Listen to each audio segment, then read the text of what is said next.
I went to Cuba many years ago. You know, everybody thinks, oh, Cuba, the people are so unhappy, suffering, this and that.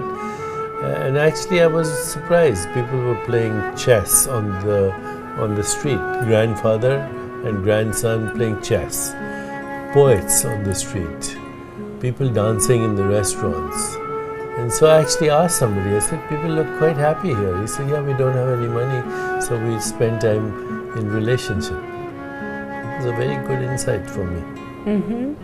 Con sus playas, su clima soleado y su estilo relajado, Carlsbad, California, es un lugar perfecto para desconectarse del mundo y conectarse con uno mismo.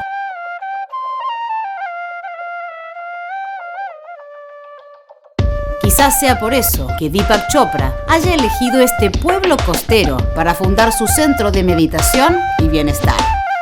Viajé hasta allá para conocerlo en persona y descubrir quién es el hombre detrás del gurú.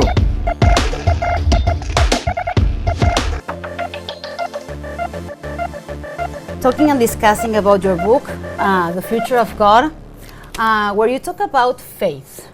And you say faith makes life better. Why? When you have faith, you have hope.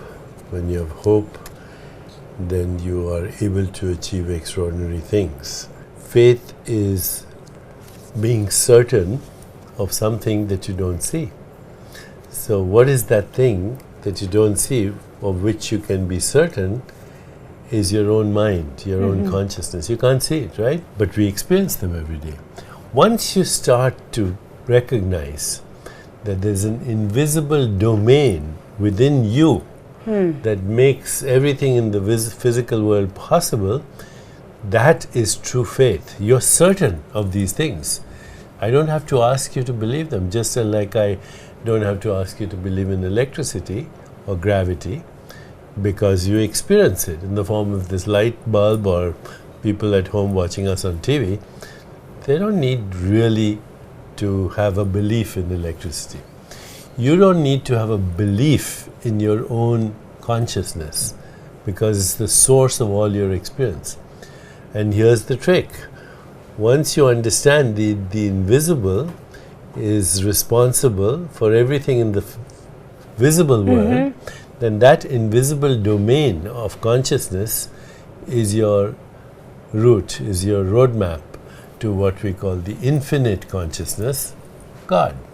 And which one would you say was, if it happened to you, the point in your life where your faith was the lowest? Early, very early in medical school. Because again, you get programmed by the environment. You know, your views are not your own, they're shaped by your environment. So I would say very early, when we see a lot of suffering, you see a lot of death, you say, why does God allow this? But actually, if God is an infinite consciousness, then there's maximum diversity. You can't have life without contrast, and these are stages of evolution. So suffering is part of our evolution into higher states of consciousness. Well, for you in your journey, what was the biggest fear that you had to overcome? My biggest fear as a younger person was the need for approval.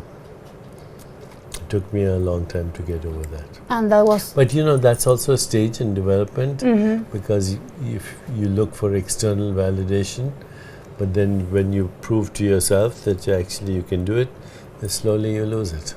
And it was approval from your parents, it was approval from colleagues. What type of approval were you looking for? My parents actually were very approving of me. It was from my colleagues. And because I was different.